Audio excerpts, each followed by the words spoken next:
आज के लेक्चर में हम बात करेंगे न्यूरॉन्स के बारे में।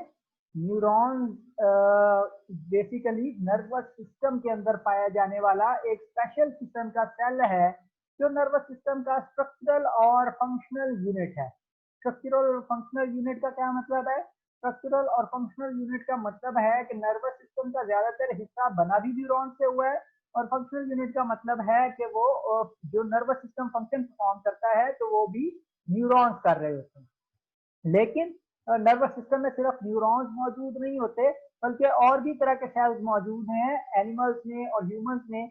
फॉर एग्जांपल न्यूरोग्लाया हैं या न्यूरोग्लिया हैं, ये आपके नर्वस सिस्टम का तकरीबन आधा हिस्सा बनाते हैं और इनका काम न्यूरॉन्स की देखभाल है। मतलब न्यूरॉन्स को न्यूट्रिशन प्रोवाइड करने का काम करते हैं, और न्यूरॉन्स के ऊपर एक स्पेशल किस्म का स्ट्रक्चर होता है जिसको माइलिन शीट कहते हैं, तो ये भी बनाने का काम करते हैं। अब हमारी बॉडी के अंदर तीन तरह के न्यूरॉन्स पाए जाते हैं। सेंसरी न्यूरॉन्स वो हैं जो सेंसरी सिग्नल्स को या तो रिसीव करते हैं डायरेक्टली या सेंस ऑर्गन से रिसीव करते हैं। उसके मुकाबले में एसोसिएटिव या इंटर या रिले न्यूरॉन्स हैं जो उस इंफॉर्मेशन से कोई फैसला करते हैं कि इस इंफॉर्मेशन में क्या बात हो रही है और उसके उन चीजें में फिर क्या करना चाहिए। फिर इसी तरह मोटर न्यूरॉन्स हैं। मोटर न्यूरॉन्स एसोसिएटिव न्यूरॉन्स से सिग्नल रिसीव करते हैं और आगे अफेक्टर्स को भेजते हैं और अफेक्टर्स से काम करवाते हैं। अब हमारी अगर आप एक न्यूरॉन को देखें तो उसके तीन हिस्से होते हैं। यहाँ पे जो न्यूरॉन आपको दिखाया हुआ है उसका ये मेन सेल है, जो सेल की बॉडी है मेन, इसको हम कहते हैं स्टोमा। स्टोमा का लफ्ज़ी मतलब बॉडी होता है, तो ये सेल की बॉडी। इसके साथ ही काफी सारे डेंड्राइट्स हैं। ये डेंड्रॉन का लफ्ज़ी मतलब होता है शाख। तो ये ब्रांच लाइक स्ट्रक्चर्स हैं, ब्रांचेस हैं, जिस तरह दरख्त के ऊपर होती हैं वैसा सा स्ट्रक्चर है। इनको हम डेंड्राइट्स कहते हैं। और फिर दूसरी तरफ से एक लंबी सी नाली निकल रही है, इसको हम एक्सॉन कहते हैं। लंबी सी डंडी है, धागे नुमा है, और बाज दफा इसके ऊपर एक खास किस्म का कवर चढ़ा हुआ होता है जिसको हम कहते हैं कि ये माइलिनेटेड है या उसको माइलिनेशन कहते हैं। न्यूरॉन के जो दो इंपॉर्टेंट पार्ट हैं वो उसके डेंड्राइट्स और उसके एक्सॉन हैं। इनको हम साइटोप्लाज्मिक प्रोसेसेस कहते हैं। प्रोसेस यानी कि बाहर को निकली हुई चीज, या इसको हम साइटोप्लाज्मिक फाइबर्स कह सकते हैं कि धागे नुमा होते हैं। तो ये कौन कौन से हैं? डेंड्राइट्स और एक्सॉन्स हैं। तो डेंड्रॉन बेसिकली इनका फंक्शन होता है किसी और जगह से सिग्नल रिसीव करके सेल बॉडी तक लेकर आना। ठीक है, तो आमतौर पे एक न्यूरॉन के काफी सारे डेंड्राइट्स होते हैं जो मुख्तलिफ हिस्सों से सिग्नल रिसीव करने का काम कर रहे होते हैं। उसके मुकाबले में सेल में एक ही लंबी सी एक्सॉन होती है जो सिग्नल को सेल बॉडी से आगे लेकर जाती है अगले न्यूरॉन्स तक या सेक्टर्स वगैरह तक। तीसरा मेन हिस्सा बॉडी का सेल बॉडी है। सेल बॉडी के कुछ मखसूस कैरेक्टरिस्टिक्स हैं। मिसाल के तौर पे यहाँ पे ग्रुप ऑफ राइबोसोम्स पाए जाते हैं जिनको हम निसल्स ग्रेन्यूल्स कहते हैं, और ये Nissl's granules rough endoplasmic reticulum के साथ जुड़े हुए होते हैं।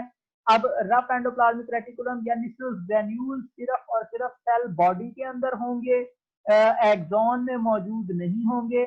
इसी तरह बॉडी के अंदर गोल्जी अपरेटस भी हो सकता है।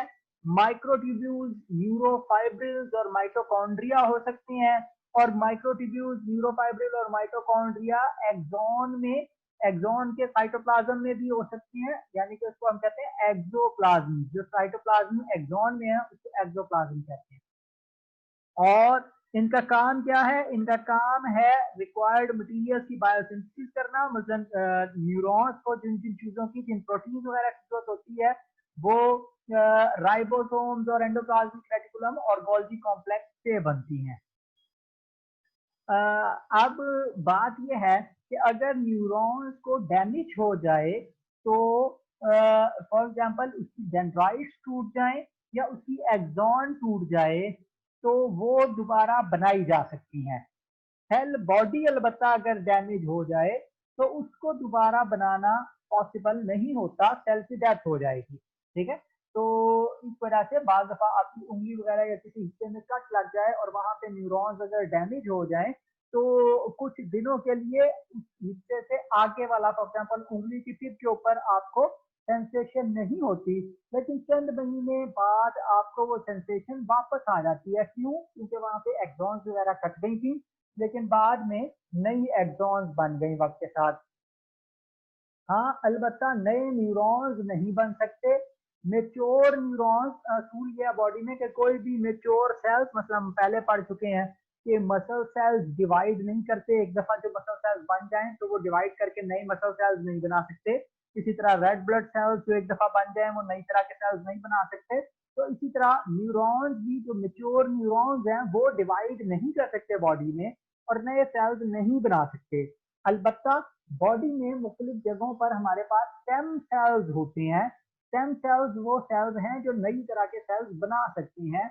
और जब तक आप ग्रो कर रहे हैं, जब तक आप नई चीजें सीख रहे हैं, पढ़ रहे हैं या कोई स्किल सीख रहे हैं, तो उस दौरान 25 साल की उम्र तक आपकी बॉडी में नए न्यूरॉन्स बनते रहेंगे। आपकी बॉडी में स्टेम सेल्स इस वक्त मौजूद हैं जो नई तरह के न्यूरॉन्स बनाते रहेंगे। अब न्यूरॉन्स ने कैसा फंक्शन परफॉर्म करना है, उसके एतबार से न्यूरॉन्स मुख्तलिफ तरह के हो सकते हैं। मिसाल के तौर पे हमारी बॉडी में सेंसरी न्यूरॉन्स होते हैं जिनके अंदर ज्यादा डेंड्राइट्स नहीं होती। सेंसरी न्यूरॉन्स आमतौर पे एक या चंद सेल्स के साथ जुड़े हुए होते हैं और उस एक या उन चंद सेल्स से उन्होंने सिग्नल लेने हैं और आगे ब्रेन तक पहुंचा देना है सिग्नल। तो इसके लिए फिर उनके पास डेंड्राइट्स ज्यादा नहीं होती। ठीक है। और एक ही सिंगल फाइबर है, एक ही डेंड्रॉन है जो सिग्नल लेकर आता है और सेल बॉडी तक पहुंचाता है। ठीक है। और फिर सेल बॉडी से आगे भी एक ही एक्सॉन जा रही है और वो सिग्नल लेकर जा रही है ब्रेन तक। ठीक है जी। तो डेंड्राइट्स ज्यादा नहीं होते, एक ही है, लेकिन उस एक को हम डेंड्रॉन कहेंगे। और फिर क्या होता है कि डायरेक्शन हमेशा डेंड्रॉन से सेल बॉडी और सेल बॉडी से एक्सॉन की तरफ सिग्नल जा रहा होता है। तो जिस तरफ से सिग्नल आ रहा है उसको डेंड्राइट कहेंगे और जिस तरफ को सिग्नल जा रहा है उसको एक्सॉन कहेंगे। ठीक है जी। इसके मुकाबले में मोटर न्यूरॉन्स को अगर आप देखें तो उनकी एक्सॉन बहुत लंबी होती हैं।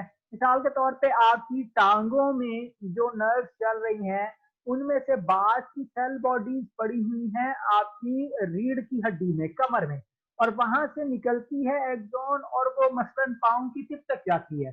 तो उसकी एक्सॉन इतनी 1 मीटर तक लंबी हो सकती है। जितनी आपकी टांगें लंबी हैं उतनी ही वो एक सेल की एक्सॉन लंबी होगी। तो लंबाई वेरिएबल है।